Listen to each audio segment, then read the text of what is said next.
करो कहा मुख एक प्रशंसा, जय महेश मन मानस हंसा। अनुचित बहुत कहे वो अज्ञाता, अक्षम हूँ क्षमा मंदिर दो भ्राता। मैं एक मुख से आपकी क्या प्रशंसा करूँ, हे महादेव जी के मन रूपी मानसरोवर के हंस आपकी जय हो। मैंने अनजान में आपको बहुत से अनुचित वचन कहे, क्षमा के मंदिर दोनों भाई मुझे क्षमा कीजिए। कही जय जय जय रघुकुल केतु, भृगुपति गए बनी तप हेतु। अप भय कुटिल महीप डेराने, जहाँ तहाँ कायर गभी पराने। हे रघुकुल के पातक स्वरूप श्री रामचंद्र जी आपकी जय हो जय हो जय हो। ऐसा कहकर परशुराम जी तप के लिए वन को चले गए। यह देखकर दुष्ट राजा लोग बिना ही कारण के मन कल्पित डर से रामचंद्र जी से तो परशुराम जी भी हार गए। हमने इनका अपमान किया था, अब कहिए उसका बदला ना ले, इस वर्ष के डर से डर गए। वे कायर चुपके से जहाँ तहाँ भाग गए। दो देवन ने दिन्नी दंदुबी प्रभु पर बर सही फूल, हर से पुर नर नारी सब मिटी मोह माया सूल। देवताओं ने नगाड़े बजाए, प्रभु के ऊपर फूल बरसाने लगे। जनकपुर के स्त्री पुरुष सब हर्षित हो गए, उनको मोह माया अज्ञान से उत्पन्न शूल मिट गया। अति गह गए बजाने बाजे, सभी मनोर मंगल साजे। जुतो जुतो मिली सुमुखी सुन नयनी, कर ही गान कल कोकिल बयानी। खूब जोर से बाजे बजने लगे, सभी ने मनोर मंगल साजे। सुंदर मुख और सुंदर नेत्रों वाली तथा कोयल के समान मधुर बोलने वाली स्त्रियां झुंड की झुंड मिलकर सुंदर गान करने लगी। सुखु विदेय कर बरनी न जाई, जन्म दरिद्र मन हो निधि पाई। विगत त्रास भई सिय सुखारी, जनु विधु उदय चकोर कुमारी। जनक जी के सुख का वर्णन नहीं किया जा सकता। मानो जन्म का दरिद्र दी धन का खजाना पा गया हो। सीता जी का भय जाता रहा, वे ऐसी सुखी हुई जैसे चंद्रमा के उदय होने से चकोर की कन्या सुखी होती है। जनक जी किन्नी कोश कही प्रणामा, प्रभु प्रसाद धनो भजे रामा। मोहि कृत किन्नी दूह भाई, अब जो उचित सो कहिए गोसाई। जनक जी ने विश्वामित्र जी को प्रणाम किया और कहा, प्रभु ही की कृपा से श्री रामचंद्र जी ने धनुष तोड़ा है। दोनों भाइयों ने मुझे कृतार्थ कर दिया है स्वामी, अब जो उचित हो सो कहिए। कहा मुनि सुनो नर नाथा, प्रवीण रह विवाह चाप अधीना। टूटते ही धनु भयो विवाह, सुर नर नाग विविध सब काहू। मुनि ने कहा, हे चतुर नरेश सुनो, यो तो विवाह धनुष के अधीन था। धनुष के टूटते ही विवाह हो गया। देवता मनुष्य नाग सब किसी को यह मालूम है।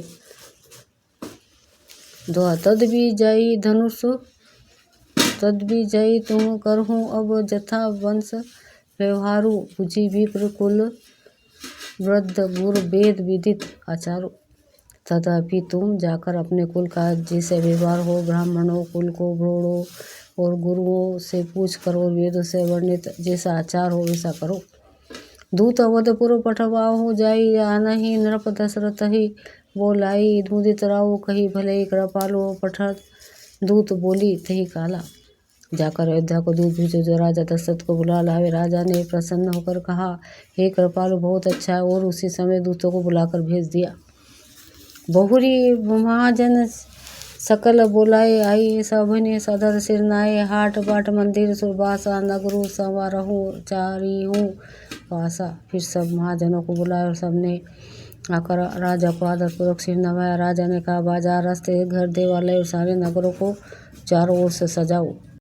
हर्ष चले निज निज गृह आए, पुनि परिचारक बोली पठाए। रह चूहू विचित्र बेतान, बनाई सिर धरी बचन चलूं सच उपाय। महाराज प्रसन्न होकर चले और अपने अपने घर आए।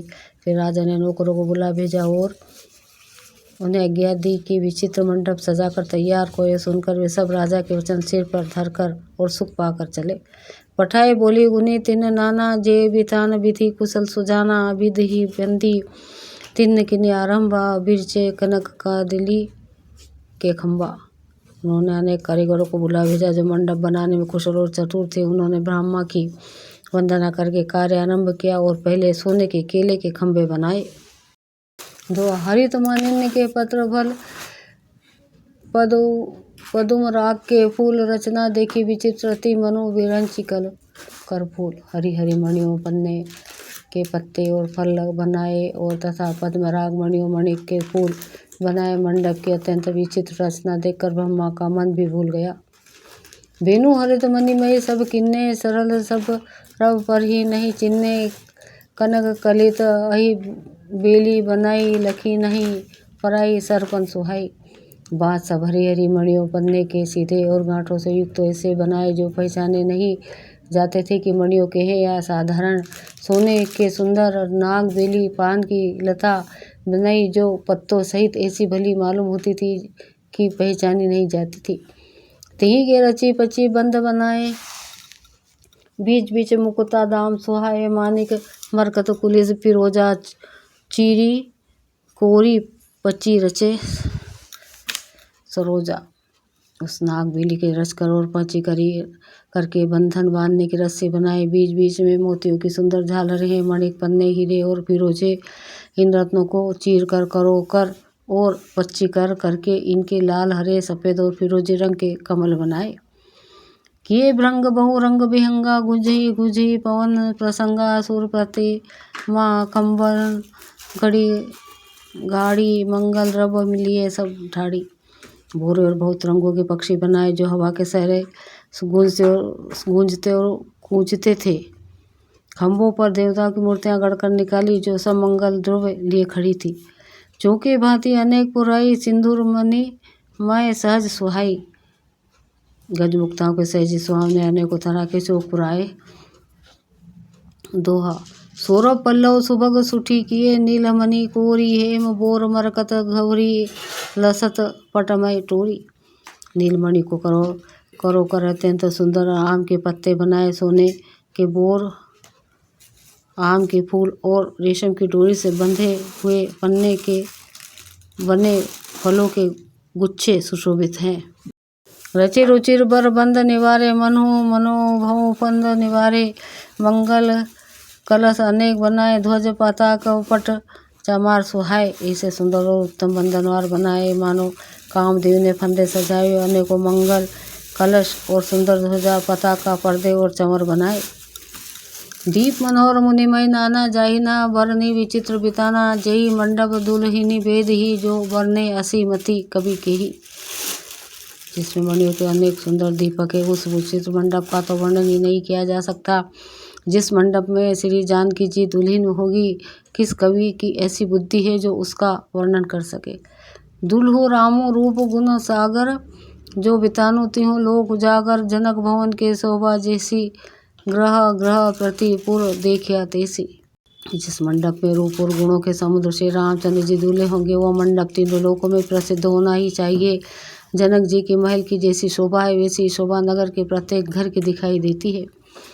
जेही तेरहुती तेही समय निहारी तेही लघु लगही भुवन तस चारी। जो संपदा नीच ग्रह सोहा सो बिलोकी सुरनायक मोहा। उस समय जिसने तिरहुत को देखा उस 14 भुवन तुच्छ जान पड़े।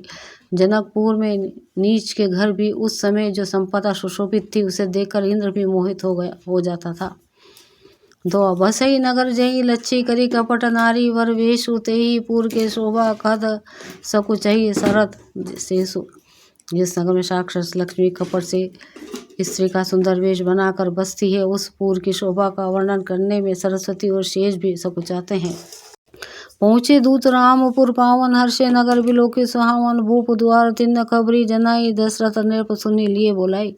जनक जी ने दूसरे रामचंद्र जी के पवित्रपुर अयोध्या में पहुँचे। सुंदर नगर देखकर वे हर्षित हो गए। राजद्वार पर जाकर उन्होंने खबर भेजी। राजा दशरथ जी ने सुनकर उन्हें बुला लिया।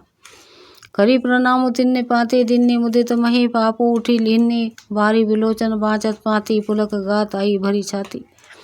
दूतों ने प्रणाम करके चिट्ठी दी। प्रसन्न होकर राजा ने स्वयं उठकर उसे लिया। चिट्ठी बाँच से समय उनके नेत्रों में जल प्रेम और आनंद के आंसू छा गए।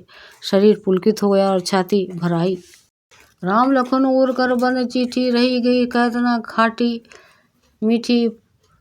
पुनि धरी धीर पत्रिका बाँची हर्षि सभा बात सुनि साची। हृदय में राम और लक्ष्मण है हाथ में सुंदर चिट्ठी है।